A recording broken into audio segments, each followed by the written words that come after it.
Hola, ¿qué tal, queridas, queridos? Vamos a continuar con nuestro estudio de la obra completa de la doctora Melanie Klein. Estamos estudiando un texto, digamos, que nos introduce en una cuestión política del psicoanálisis. ¿Por qué política? Porque hablando un poquito de la conformación no solo del psicoanálisis, sino de básicamente cualquier forma de grupo, cualquier sociedad, incluso una pareja. Estamos hablando de la negociación de los espacios individuales. Ajá. Y por supuesto, cuando nace el psicoanálisis de mano del doctor Freud, la única voluntad, la única persona era él. Pero el psicoanálisis crece, el psicoanálisis se extiende por todo el mundo, aún al día de hoy, aunque ciertamente, al menos desde mi criterio y en mis perspectivas, no en las universidades, pero en tiempos de Freud, hacia el final de su vida,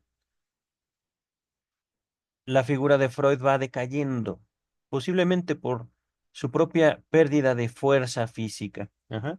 No, no quiere decir que ya era una persona adulta, incapaz de valerse por sí misma o incapaz de manifestar su voluntad, pero poco a poco, dentro del movimiento psicoanalítico, van surgiendo figuras. Ajá.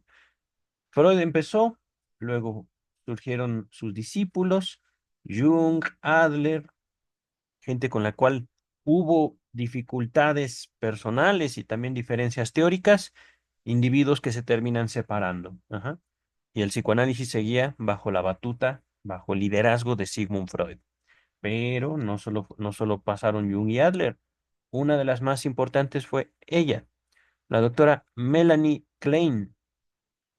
Ahorita estamos repasando un texto llamado Simposium sobre análisis infantil, porque el mismo doctor Freud, en su desarrollo teórico principalmente, eh, hacía énfasis en el papel de la infancia, en, digamos, la estructura psíquica humana, la forma en la cual los seres humanos nos autoestructuramos, nos autodeterminamos. Ajá.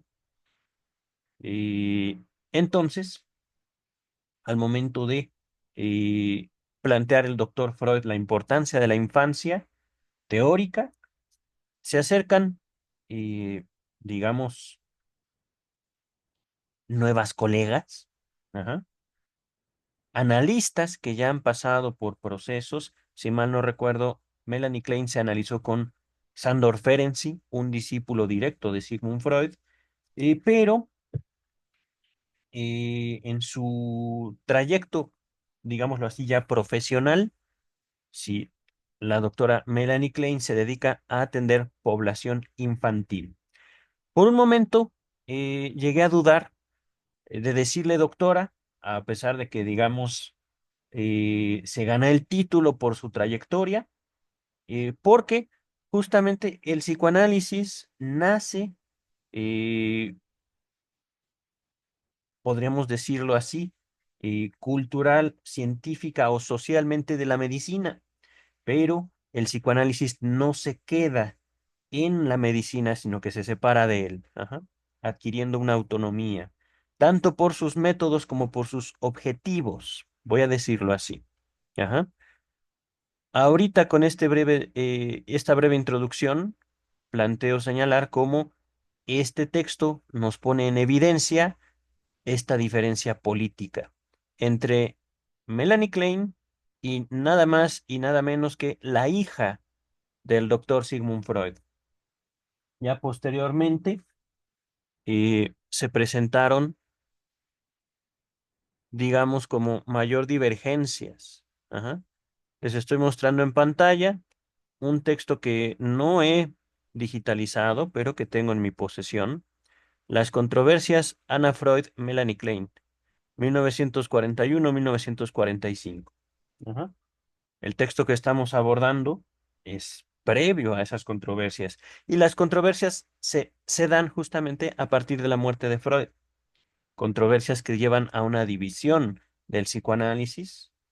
Y aquí no hay por qué avergonzarnos de la comparación, de una manera muy similar a la división del Islam y muy similar a la división del pensamiento judio-cristiano. Ajá. Los islámicos en chiitas y suníes y los cristianos en católicos y protestantes. Ajá. Por supuesto, esta comparación no pretende ni ridiculizar ni al psicoanálisis ni a las religiones, sino para hacer evidente cómo los grupos tienden a dividirse. Una especie de, ¿cómo decirlo? Un principio, hay una palabra física de la física a la que quiero apelar. Lo he olvidado por el momento, pero digámoslo así, los grupos tienden a dividirse. Ajá. Y de hecho también esto digamos, apela al principio de pulsión de muerte eh, mencionado por Freud poco tiempo antes de esta conferencia que estamos estudiando en Más allá del principio de placer. Principio hacia la estasis, no es estasis la que estoy pensando, pero vamos a avanzar ya, queridas, queridos, me he extendido demasiado con esta introducción. Entonces, Melanie Klein señala que Anna Freud haga psicoanálisis infantil. Esto podría parecernos poco, pero dentro de su contexto histórico y social, podríamos decir es el principio de un conflicto que escalaría. Ujú. Dice el texto. Creo, por lo tanto, que una diferencia radical entre nuestras actitudes hacia la angustia y el sentimiento de culpa en los niños es la siguiente. Que Ana Freud utiliza estos sentimientos para que el niño se apegue a ella, mientras que yo lo registro al servicio del trabajo analítico desde el comienzo. De cualquier modo, no puede haber gran número de niños en los que se pueda provocar angustia sin que ésta, la angustia, resulte un elemento que perturbe penosamente e incluso imposibilite el progreso del trabajo, se entiende que del trabajo analítico, a menos que se proceda de inmediato a resolverla analíticamente. Y miren, queridas, queridos, les soy sincero, yo no soy kleiniano. Hay, por supuesto, dentro del psicoanálisis, aún al día de hoy, y esto es curioso, en México me he dado a la tarea de hace tiempo de buscar no institutos de psicoterapia, sino institutos de psicoanálisis en México. He encontrado pocos, uno de ellos donde yo mismo me formé, Centro de Investigación y Estudios Lacanianos. Ajá. Pero en México, y de hecho sería una buena pregunta, ¿hay institutos kleinianos? Esto lo digo por lo siguiente. En los primeros trabajos de, de Melanie Klein, hubo críticos que le decían, usted está presentando los resultados de su investigación con lenguaje analítico cuando usted no sigue el método, por decirlo de una manera. Ajá. Y aquí la doctora Klein está nada más y nada menos que acusando a la hija del patrón, por decirlo así, de que no está siguiendo ni el método ni la ética del jefe, del líder. Ajá. Entonces, dice, esto me pareció hasta cierto punto escandaloso. Ana Freud utiliza los sentimientos de angustia y culpa para que el niño que ella está analizando se apegue a ella. ¿Eso es ético? Pues no, ciertamente no es ético. Perdón, déjenme revisar el micrófono. Sí, está prendido. Es más, estoy escuchando como... Pero bueno, entonces, aquí estamos eh, estudiando un texto histórico, un texto político que tiene que ver con la técnica, con la teoría analítica, pero que también nos sirve para cuestionar no solo el psicoanálisis, sino las disciplinas humanísticas al año 2025. Felicidades, por cierto. Aquí estamos hablando de psicoanálisis, ajá, trabajo analítico, pero ¿acaso no puede un psicólogo, un psiquiatra, un coach, un padrino de AA, un sacerdote crear angustia y sentimiento de culpa, no solo en niños, sino también en población adulta, a fin de obtener algo de sus clientes, pacientes, etcétera, etcétera, etcétera? Ay, por cierto, no olvidemos mencionar a los médicos. Angustia y sentimiento de culpa. Entonces, ahorita, apegándonos al texto, planteo la siguiente pregunta. ¿Qué es entonces el psicoanálisis?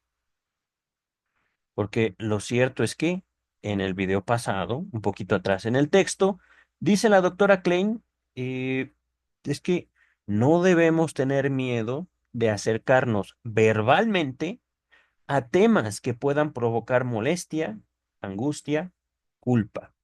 Temas, pero no estamos generando esos temas, no estamos generando esa angustia. Nos acercamos, digamos, a esos sentimientos feos para trabajarlos. Nos acercamos justamente para resolver. Y por supuesto, he aquí, digamos, la ética de Klein. Ujú. ¿Por qué enfatizo la ética de Klein? La ética pudiera ser variable, no solo de profesional en profesional, sino de paciente en paciente y de tiempo en tiempo. Ajá. Por supuesto, ética no excluye, digámoslo así, un comportamiento no solo moralmente, éticamente cuestionable, sino incluso criminal. Ajá. Entonces, queridas, queridos, lo importante no es buscar, digámoslo así, un cobijo teórico metodológico. Supongamos, eh, esto es un ejemplo hipotético, no es real, pero supongamos, es que Freud decía que hay que pegarle a los histéricos, darle unas buenas cachetadas y por eso yo les doy cachetadas. No, no funciona así, y mucho menos el psicoanálisis, cuando de lo que se trata es saber cómo se configuran, lo voy a decir así, los complejos de el analizante, cómo se estructura la persona que tengo enfrente, quién es él, quién es ella, en torno a qué giran sus síntomas, en torno a qué conflicto se configura su neurosis. Ajá. Y ciertamente, algo que hemos visto en los capítulos, en los videos pasados de este texto de Klein, cuándo es necesaria la educación, cuándo es necesario el psicoanálisis, que es aquí donde puedo yo fundamentar la diferencia entre psicoterapia y psicoanálisis, al menos en México, año 2025. Ajá. Una cosa es la psicoterapia que pretende brindarnos un conjunto de elementos que asume que no existen en nosotros, a partir de los cuales nosotros podemos ser, entre comillas, sanos mentalmente. El objetivo de la psicoterapia es la salud mental, el psicoanálisis no.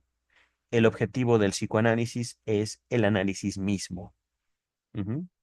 Y el análisis como un replanteamiento de la relación del sujeto consigo mismo, a partir de la relación no sexual, sino una relación, digámoslo así, analítica con su analista.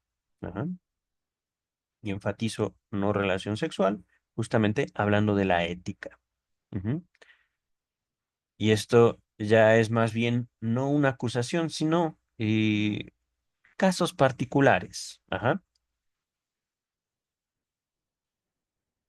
Pregunta seria. Y es una pregunta que pone en cuestionamiento no solo el psicoanálisis, sino la ética personal de cada profesional. Ajá. Voy a pasar por varias figuras, haciendo el mismo cuestionamiento sobre la misma conducta.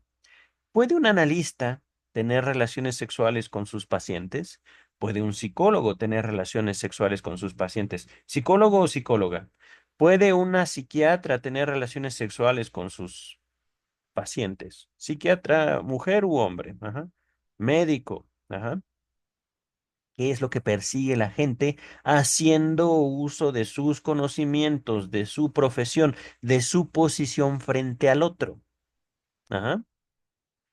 Y ahí, por supuesto, voy más allá de los códigos de ética, sino señalando la responsabilidad que tiene cada sujeto, no solo que practica el análisis, sino básicamente que se inserta en la sociedad a partir de, podemos decirlo, una posición de autoridad o un título universitario.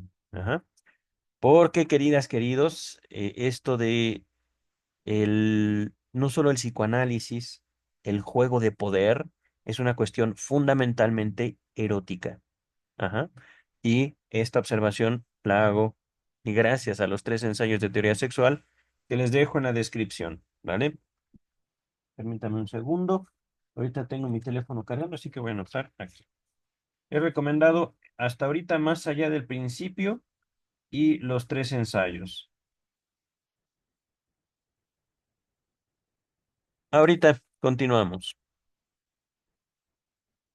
Además, por lo que puedo comprender en su libro, Ana Freud emplea otros recursos solamente en casos especiales.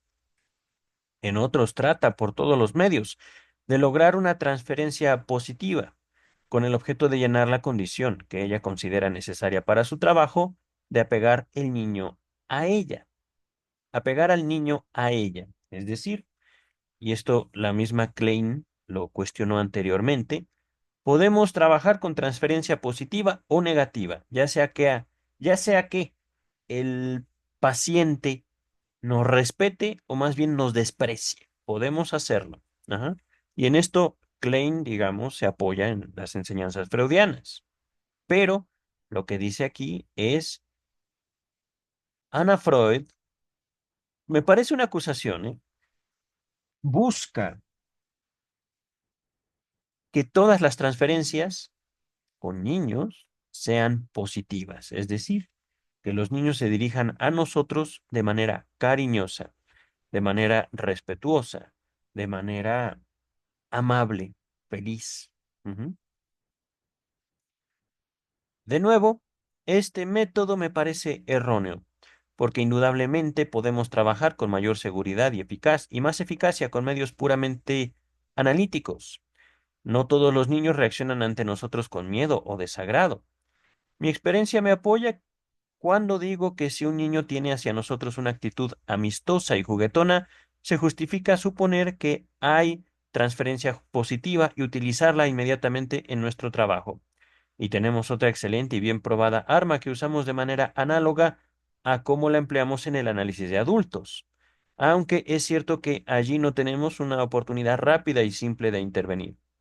Quiero decir que interpretamos esta transferencia positiva, o sea que tanto en el análisis de niños como en el de adultos, la retrotraemos hasta el objeto de origen. Es decir, no es que me esté tratando así porque me conoce y me ame o me odie, sino que está tratándome así porque yo le represento a esa personita, a su papá o a su mamá. Por poner un ejemplo, podría ser el abuelo o la tía. Ajá. No en todos los casos hay padres o madres. Es decir, hablando en la relación con los niños, en la relación de cuidado con los niños. Ajá. Pudiera ser que Freud me represente a mi hermano, mientras que Melanie Klein a mi abuela, por ejemplo. Ujú. Dice el texto. Probablemente notaremos por lo general a la vez transferencia positiva y la negativa, y se nos darán todas las oportunidades para el trabajo analítico si desde el comienzo manejamos ambos analíticamente. Pero ¿qué es esto, querida? ¿Qué es trabajar analíticamente? Dice el texto. Al resolver parte de la transferencia negativa, obtendremos, igual que en los adultos, un incremento de la transferencia positiva. Ujú.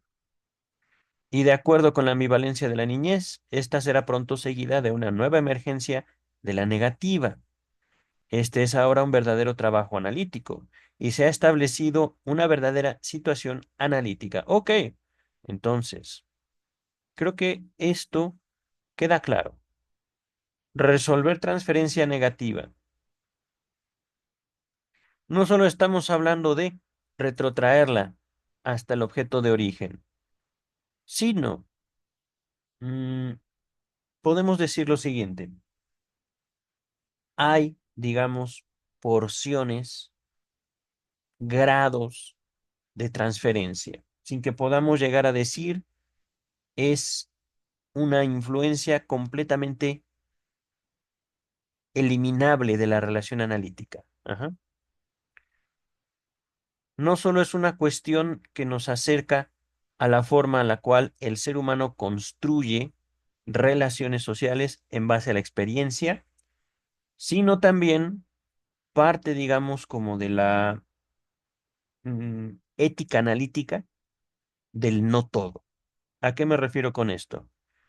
Aun cuando estoy leyendo, estoy hasta cierto punto inconsciente. Ajá.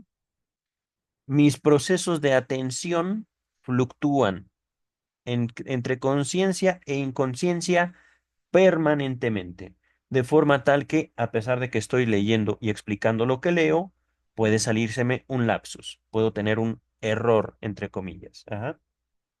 Y al mismo tiempo, al momento de yo relacionarme con alguien nuevo, ese alguien nuevo significa para mí como tanto una persona nueva como una persona que me recuerda experiencias previas. ¿Me explico? Ajá. Aquí estoy ya introduciendo esta segunda noción, segunda idea del no todo. En primero, con respecto a la conciencia e inconsciencia, y el segundo, justamente, al respecto de las relaciones sociales, ujú, que incluyen, por supuesto, la relación con los analistas, pero no se limitan a ello. Y ahorita empiezo a entender un poco por qué el doctor Freud llegaba a señalar la transferencia como un fenómeno universal. Yo, cuando lo explicó por primera vez, no me acuerdo exactamente en dónde, creo que es sobre la dinámica de la transferencia en los textos de técnica analítica, volumen 12, edición Amorortu. Lo voy a investigar y se los dejo sobre la transferencia. Ahí el doctor Freud dice la transferencia es un fenómeno universal. Yo dije no, porque la transferencia en el psicoanálisis está pero al 1000 por hora. Y es que eso es también una de las diferencias fundamentales entre psicoterapia y psicoanálisis. En la psicoterapia todos somos buenos, todos somos felices, todos tenemos que ser lo que tenemos que ser. En el psicoanálisis no. Podría decir el psicoanalista con un silencio introduce una molestia que puede ser fundamental en el paciente. Y no estoy hablando de una mirada fuerte como la de Freud, ni una mirada amable como la de Klein. Estoy simplemente hablando de un silencio y una cara que no transmite ningún sentimiento en particular, un vacío. Ajá. A partir de esa experiencia de silencio, el analizante podría justamente adquirir esa relación que el psicoanálisis busca, consigo mismo, consigo misma, radicalmente diferente. Y esto sin decir el analista una sola palabra. Ajá. Entonces, ahorita estoy hablando resolver parte de la transferencia negativa. Bueno, es que yo creí que me iba usted a regañar y más bien se quedó callado. Me simpatiza y puedo entonces contarle todo lo demás. ¿Por qué? Al contrario de mi sacerdote o de mi psicólogo, Pues usted no me invita a que yo deje la culpa, usted no me invita a que mi vida sea perfecta. Usted más bien busca escucharme acerca de cómo vivo yo el dolor, cómo vivo yo las molestias. Ajá. ¿Y qué hago con eso? Por ponerles un ejemplo, ajá, separando aquí la figura del analista, del sacerdote y del psicólogo. Psicólogo, por supuesto, cognitivo-conductual. Ujú. Al menos en México. Entonces, queridas, queridos, transferencia positiva, transferencia negativa. Ujú. Yo creí que usted o me iba a regañar o yo creí que usted se iba a reír con mis chistes. Ujú. Y no lo hizo. Es inevitable, y solo esto se lo podemos señalar al psicoanálisis, que el ser humano sienta y ese sentimiento en parte obedezca a la experiencia propia o en parte obedezca a la experiencia nueva con otras personas. Ujú. Es en el psicoanálisis donde podemos señalar esta transferencia como parte de los mecanismos inconscientes del paciente mismo, de la paciente, de los analizantes, ajá, y parte también de la figura de los analistas. Si hubiera nacido Freud, esta es una foto de las más populares de Freud. ¿Qué les evoca? Con su ropa. Si hubiera nacido Klein, ¿qué les evoco yo? Evocar no es lo mismo que ser. ¿Por qué? El ser se escapa tanto a la atención como a la voluntad. Voy a dejarlo así, queridas, queridos, eh, señalando que la transferencia es también una responsabilidad del analista. Ujú. Atender la transferencia es el trabajo analítico. Vamos a continuar.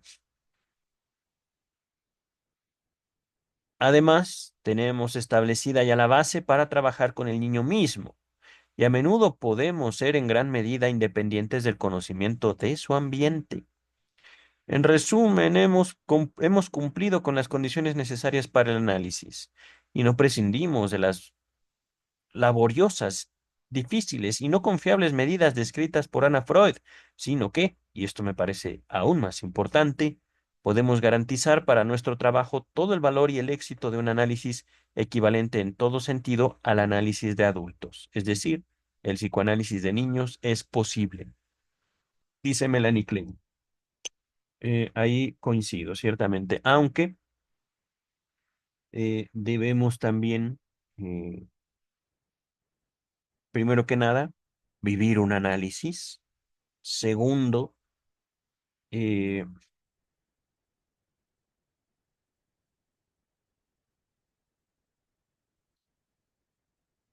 acercarnos a nuestra propia infancia, que es justamente parte del análisis y una parte importantísima.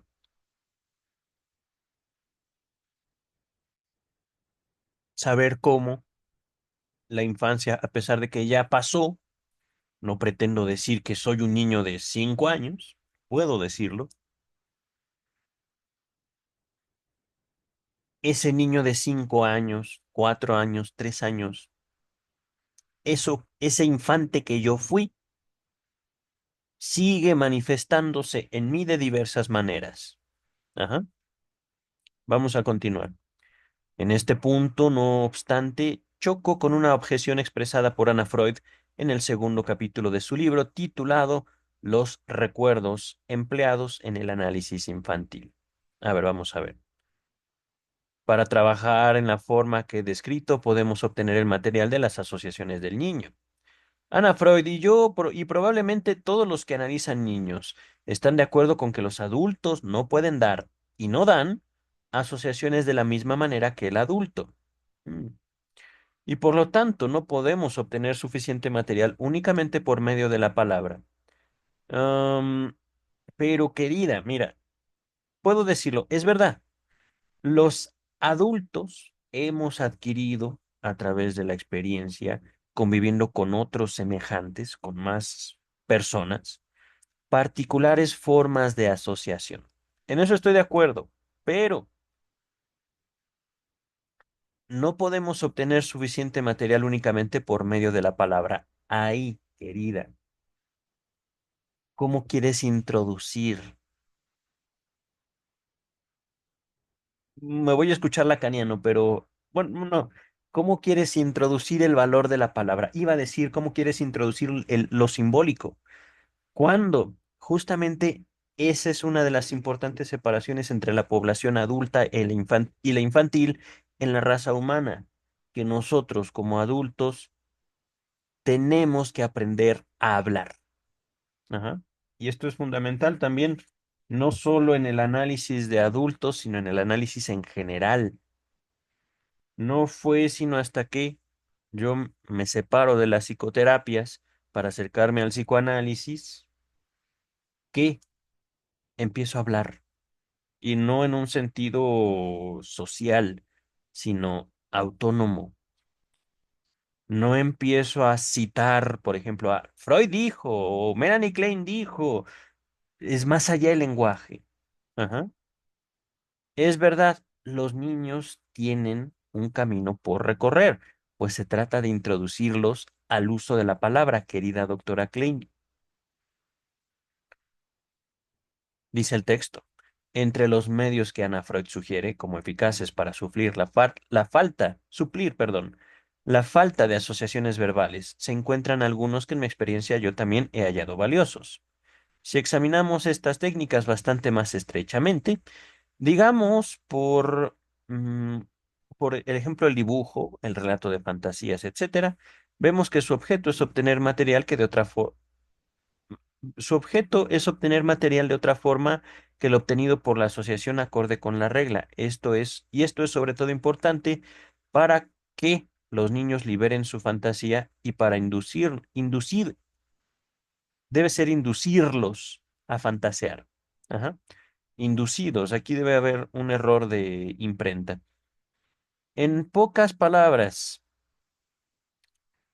y esto lo he dicho al respecto de mi propio análisis. Ajá. eh, Tiene que ver con lo que digo sobre aprendí a hablar en el psicoanálisis. Ciertamente yo hablaba antes, pero no como hoy, no como ahorita, no como frente a la cámara. Eh,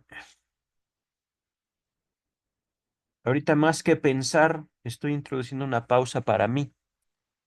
Eh, Se trata más que nada, queridas, queridos, de poder dejar de presionarse para hablar, de poder encontrar justo el punto en el cual la presencia del analista no importa para establecer esta dinámica conmigo mismo a partir del lenguaje. No sé si me explico. Ajá. Voy a poner estos dos ejemplos. Cuando yo iba a psicoterapia, yo, y esto es verdad, esto es cierto, pasé por varias psicoterapias antes de llegar al psicoanálisis. Cuando yo iba a psicoterapia, llegando a un punto de la terapia, me decían, ¿y por qué esto? Esto es malo. Ajá. Ah, bueno, ok. Voy a empezar a hacer estas otras cosas porque usted me pide que deje de hacer eso. Ajá. Psicoterapia. Cuando llego al psicoanálisis, comienzo, apelo, por ejemplo, a una experiencia con mi analista, donde yo literalmente le dije, tengo dificultades para encontrar trabajo. Ella me contesta, eso no le pasaría si usted fuera mi hijo. Y entonces yo, mm, mm, en México decimos, me saqué de onda. ¿Qué, qué, qué me dijo?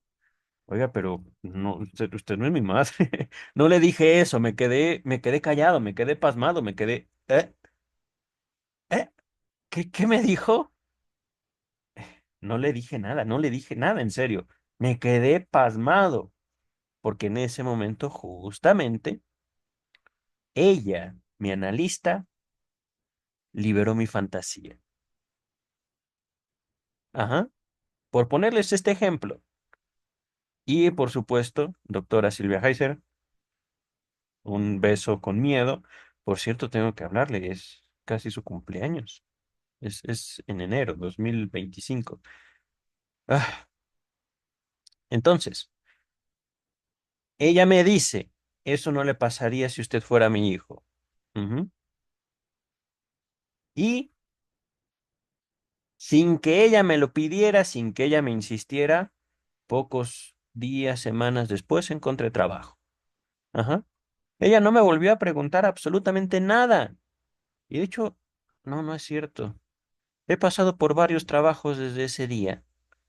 Iba a decir que eh, es el trabajo donde actualmente laboro, pero eso es falso. Ajá. Pero efectivamente encontré trabajo poco tiempo después. Y por supuesto, ella no reforzó esa fantasía. Nunca más. Pero ese soy yo. Ese fue una sola intervención de mi analista. Una sola intervención donde, por supuesto, podría decirlo ahorita, liberó mi fantasía. Y también puedo decirlo, mi análisis fue muy particular. Mi análisis fue un análisis. Si el análisis no es particular, no es análisis. Al contrario de las psicoterapias. Ajá. Se tienen un conjunto de métodos para atender a una condición específica. Por ejemplo, las adicciones, el TDA, la angustia, etcétera, etcétera, etcétera, etcétera, etcétera. ¿Por qué? Para los psicoterapeutas, para los psicólogos, existen esas condiciones. Es decir, una adicción es una adicción y todas las adicciones son iguales, completamente iguales. Un TDA es un TDA y la condición de TDA es exactamente igual en todos los casos. Ajá. En el análisis no podemos, por ejemplo, nombrar una melancolía igual a la otra, una ansiedad igual a la otra, una histeria igual a la otra, porque los mismos síntomas, a pesar de que pueden ser categorizados dentro de un mismo grupo, tienden a variar, incluso en el mismo caso a lo largo del tiempo. Ajá. Entonces, queridas, queridos, ahorita ya avanzando en el texto, lo que dice la doctora Klein es favorecer no solo el libre discurso, sino la libre asociación. Algo que yo, describiendo mi propio análisis, es introducir al analizante en un delirio controlado. Ajá. ¿Controlado por quién? Primeramente por el analista y poco a poco por el analizante. ¿Cómo se controlan los delirios en el análisis? Cortando la sesión, por ejemplo. Por ejemplo, queridas y queridos, dice el texto, uno de los postulados de Anna Freud, en uno de los postulados de Anna Freud tenemos una clave que debemos considerar cuidadosamente en cuanto a cómo debe realizarse esto. Establece que no hay nada más fácil que hacer comprender a niños la interpretación de los sueños. Oh, no.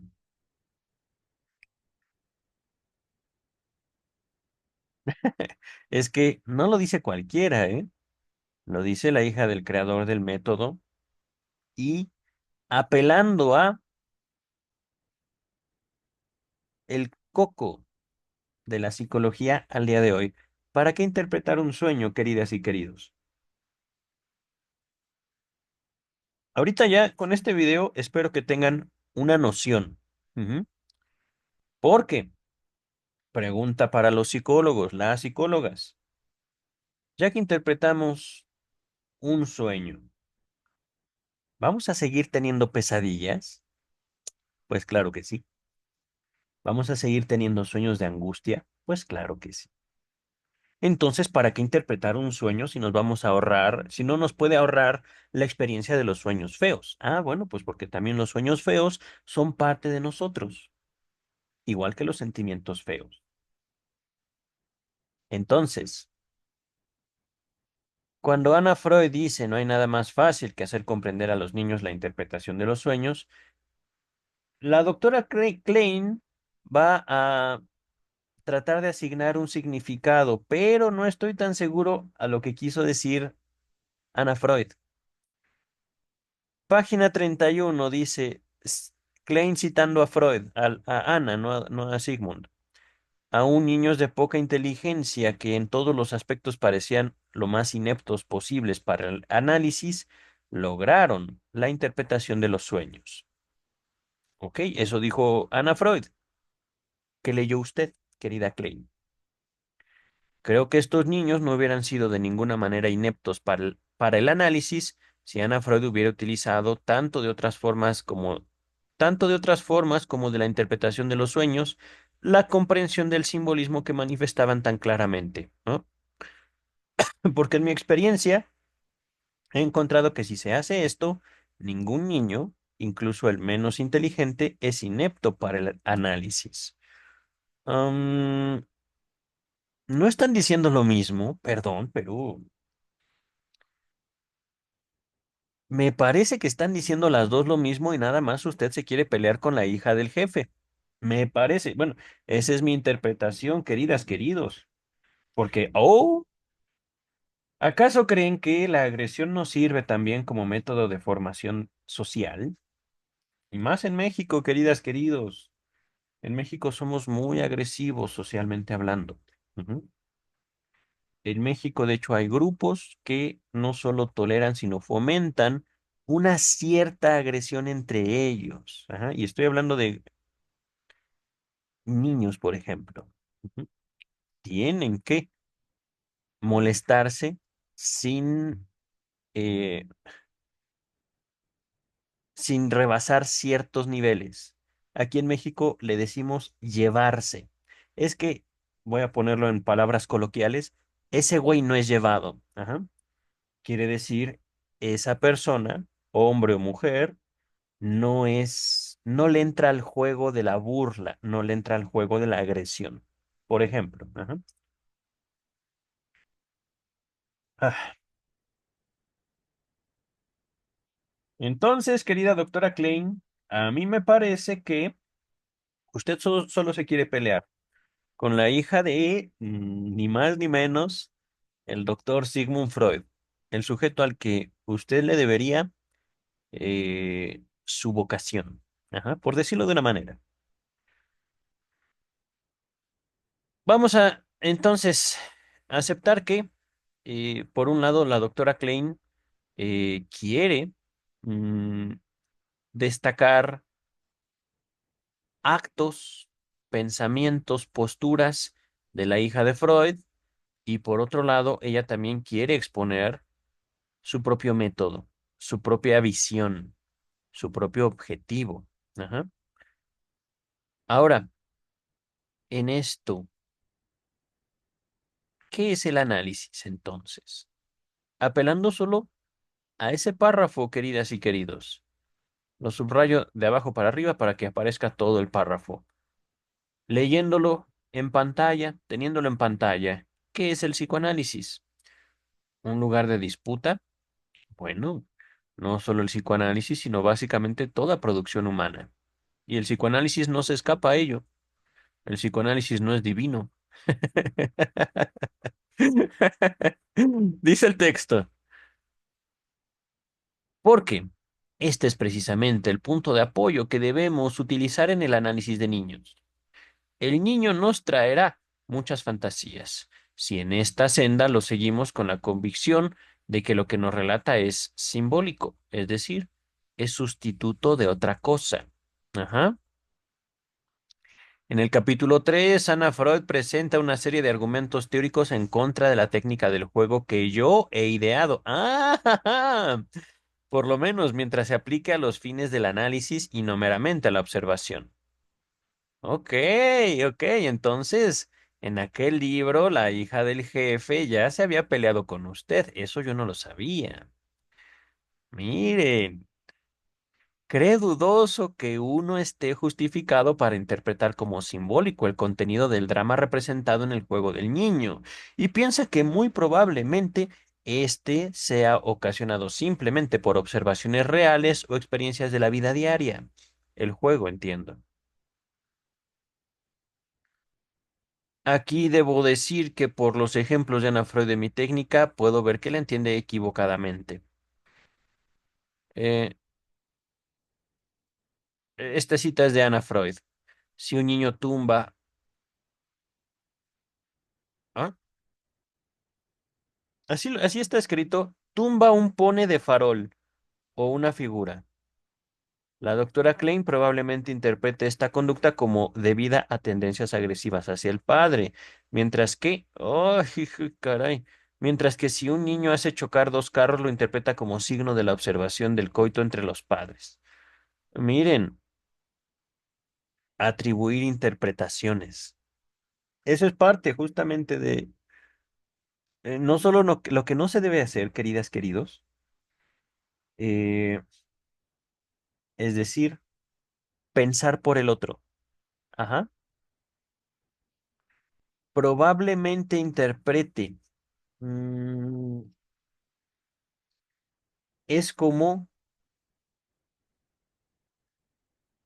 no solo atribuirle un pensamiento a alguien, lo cual va en contra de todo lo que dijo Freud, sino atribuirle un pensamiento erróneo a otra persona. Ajá. Y esto sí es un ataque directo de Anna Freud a Melanie Klein. Si la doctora Anna Freud escribió esto, probablemente interprete en dónde estaba fundamentándose, porque en psicoanálisis no. Pasiones, queridas y queridos.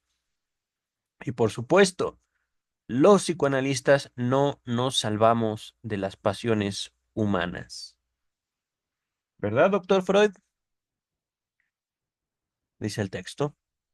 Jamás aventuraría yo una interpretación simbólica tan silvestre del juego de niños. Entonces le está contestando. Bien por usted.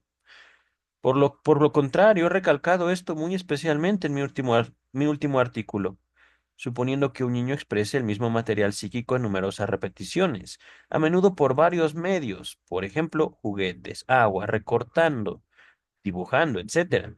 Y suponiendo que además yo pueda observar que estas particulares actividades están casi todas acompañadas por un sentimiento de culpa expresado ya sea por angustia o en representaciones que implican sobrecompensación, que son la expresión de formaciones reactivas.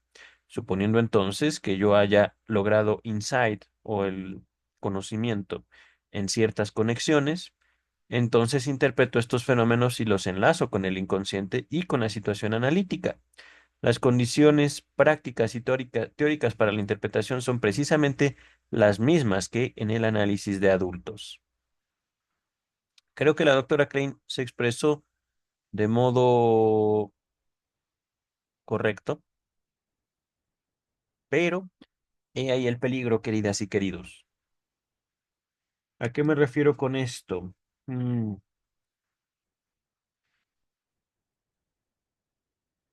buscar definir qué es el psicoanálisis es en sí mismo un acto político. ¿A qué me refiero con esto? Uno identifica juegos de poder y uno toma postura al respecto de esos juegos de poder. Ajá. Aquí la postura de Klein es apelando a un Freud no papá, sino a un Freud líder de un movimiento. Y aquí, queridas, queridos, estoy descubriendo una de las razones por las cuales el mismo doctor Sigmund Freud se apartó, digámoslo así, del liderazgo del movimiento psicoanalítico que él mismo había fundado. Es que miren, si a mí me dieran a escoger entre mi posición de padre o mi posición de líder de un grupo, yo voy a escoger yo la posición de padre y no soy papá. Yo no tengo hijos, pero aquí la doctora Klein está describiendo, digámoslo así, una actividad. Ella efectivamente pudo haberla realizado, una actividad en su contacto con infantes. Ajá.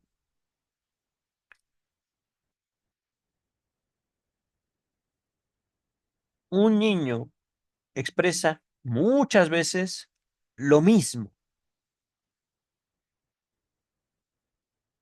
en sus juegos, con el agua, actividades manuales, dibujando, etcétera. Ajá. Pero no solo expresa lo mismo en varios medios, sino además yo misma puedo observar cómo junto con lo que hace, dice sentir algo, culpa, angustia. Ajá.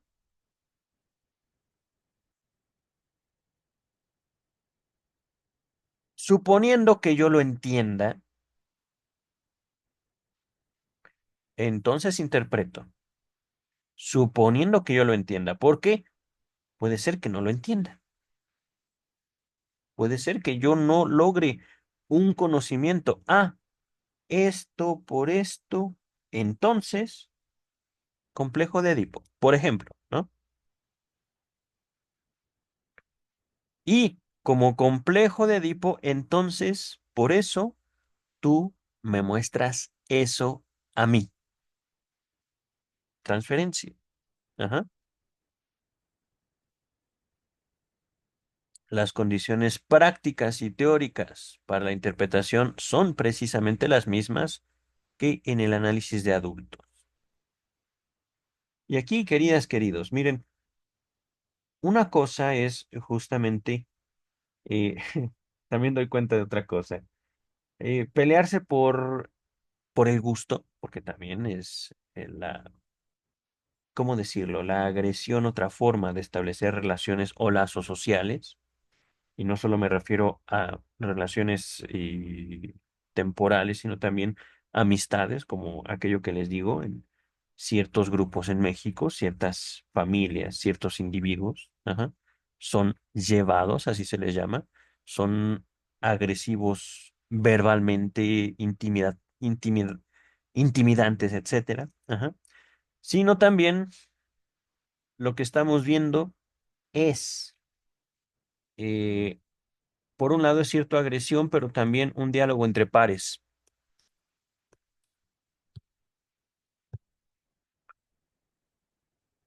condición de la ciencia.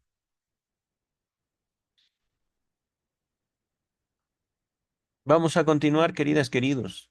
Y es que eh, el psicoanálisis, por lo que él escribió, por lo que Freud descubrió también, no puede ser una ciencia, ¿cómo decirlo? Tersa, no puede ser una ciencia amable.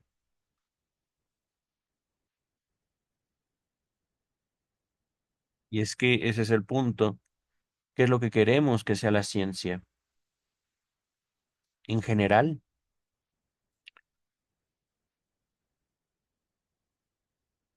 vamos a continuar, queridas, queridos, al menos otros 10 minutos, no sé cuánto tiempo tengo, pero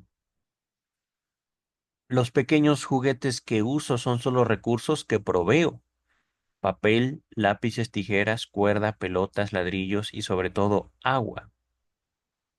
Están a disposición del niño para que los use si quiere, y su finalidad es simplemente ganar acceso a su fantasía y liberarla.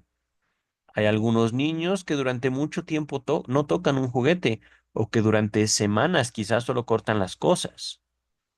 En el caso de niños por completo inhibidos para jugar, es decir, que ellos no quieren jugar, es posible que los juguetes puedan simplemente ser un instrumento para estudiar más de cerca las razones de esta inhibición. Algunos niños, a menudo muy pequeños, una vez que los juguetes les han dado la oportunidad de dramatizar algunas fantasías o experiencias que los dominan, dejan completamente de lado los juguetes y pasan a cualquier clase de juego imaginable en el que ellos mismos, ciertos objetos de la habitación y yo debemos tomar parte. Es decir, los hacen actores dentro de su escenario. Ajá.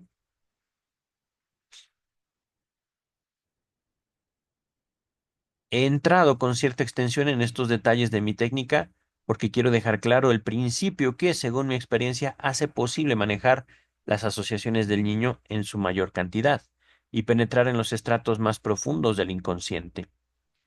Podemos establecer un contacto más rápido y seguro con el inconsciente de los niños, sí, actuando con la convicción de que están mucho más profundamente dominados que los adultos por el inconsciente y los impulsos instintivos, las pulsiones. Acortamos la ruta que toma el análisis de adultos por el camino del contacto con el yo y nos conectamos directamente con el inconsciente del niño. Si esta preponderancia del inconsciente se da, es obvio que también debemos esperar que la forma de representación simbólica que prevalece en el inconsciente fuera mucho más natural en los niños que en los adultos. En realidad, que los niños estuvieran dominados por él, por el inconsciente, ¿se entiende? Sigámoslos por este sendero. O sea, pongámonos en contacto con su inconsciente, utilizando este lenguaje a través de nuestra interpretación. Ahora, ¿qué sería lo inconsciente? Y esta pregunta la hago un tanto impulsado por mi propia apropiación de lo inconsciente, señalando la relación entre inconsciente y sexualidad infantil.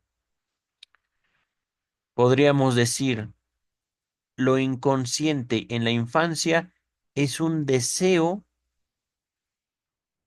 fuerte, pero que no termina de plantearse en el niño, en la niña. Ajá. Y esto es paradójico. ¿Cómo puede ser al mismo tiempo fuerte y desconocido?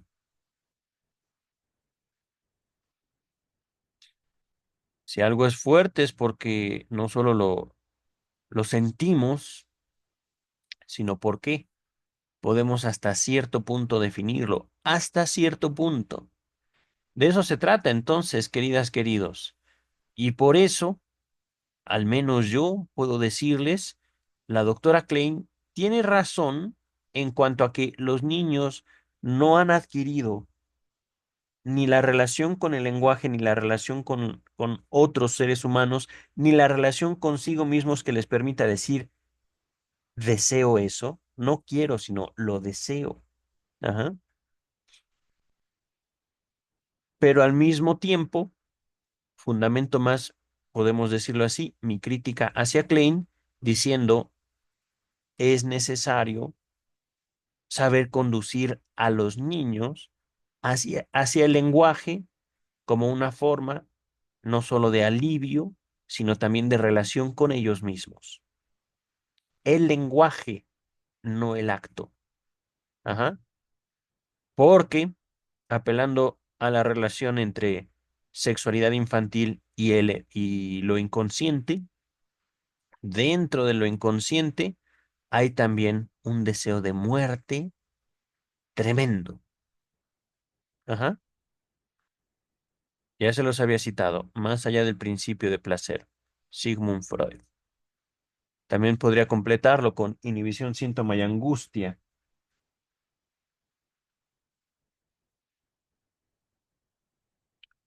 Pero Queridas, queridos, vamos a continuar. Al menos yo creo que esta página y hasta aquí dejamos, hasta aquí, ¿vale? Si lo hacemos, habremos ganado acceso a los niños mismos. Por supuesto que esto no se realiza tan fácil y rápidamente como parece. Si así fuera, el análisis de niños pequeños duraría poco tiempo, y esto no es el caso de ninguna manera. En el análisis de niños detectamos una y otra vez resistencias no menos marcadas que en el de adultos. En los niños muy a menudo en la forma más natural para ellos, a saber, la angustia.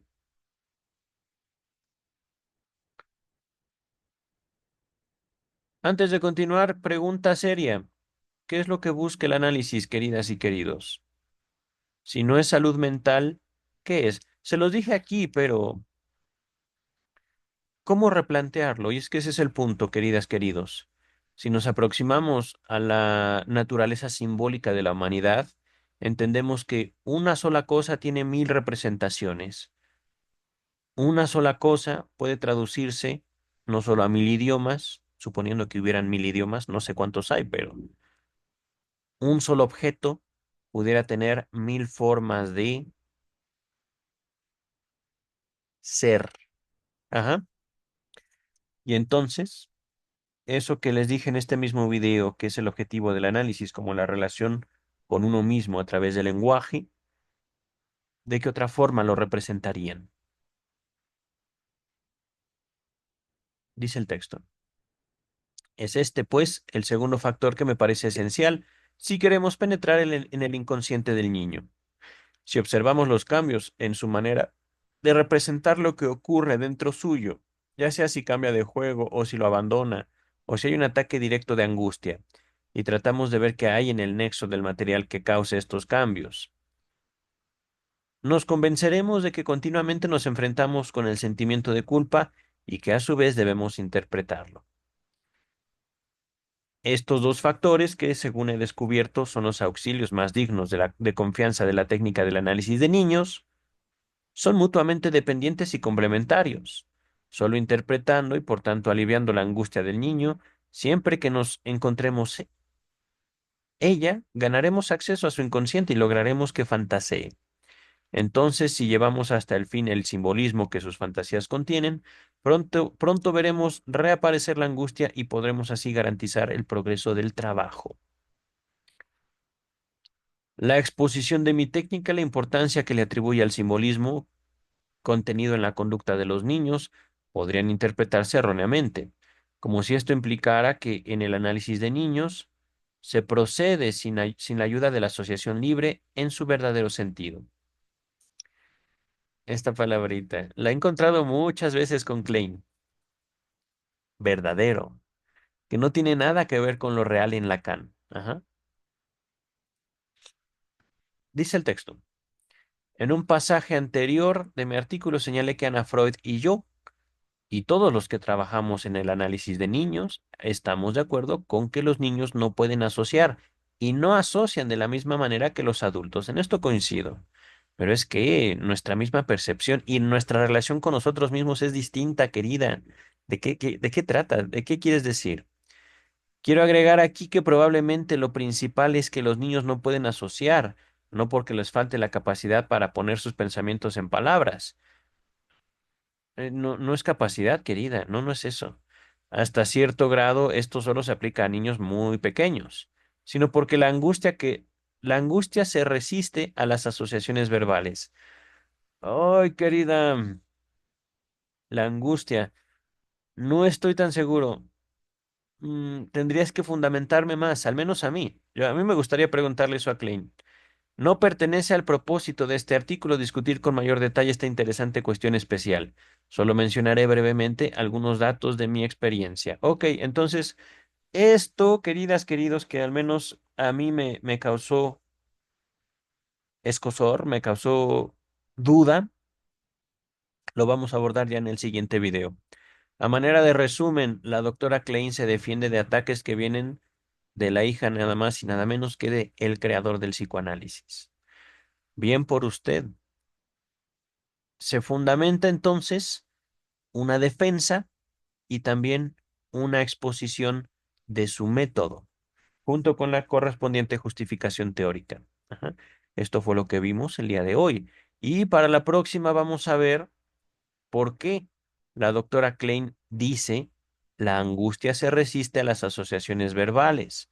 Yo más bien pensaba, hasta antes de este planteamiento de Klein, que los niños necesitan, a través del análisis, un mayor contacto con el lenguaje. No tanto que se les enseñe a hablar, sino que ellos puedan apropiarse de aquellas relaciones que manejan a través de símbolos y que puedan verbalizar esas relaciones, cosa que eso forma parte fundamental del análisis de adultos, cosa que yo viví. Ajá. No es que mi analista me haya dicho tienes que decir esto, sino que con palabras yo fui extendiendo mi espíritu. Ajá. Puedo nombrarlo así. Entonces, ¿qué quiere decir esto? La angustia se resiste a las asociaciones verbales. Eso es una realidad que yo desconozco al momento, al menos en esta primera mención. Vamos a ver en el video que viene de Melanie Klein, ¿qué quiere decir la doctora Klein con esto? La angustia, ¿ok? Aquí dejamos, queridas, queridos, nos vemos el próximo viernes en Vida y obra de Sigmund Freud. Bye.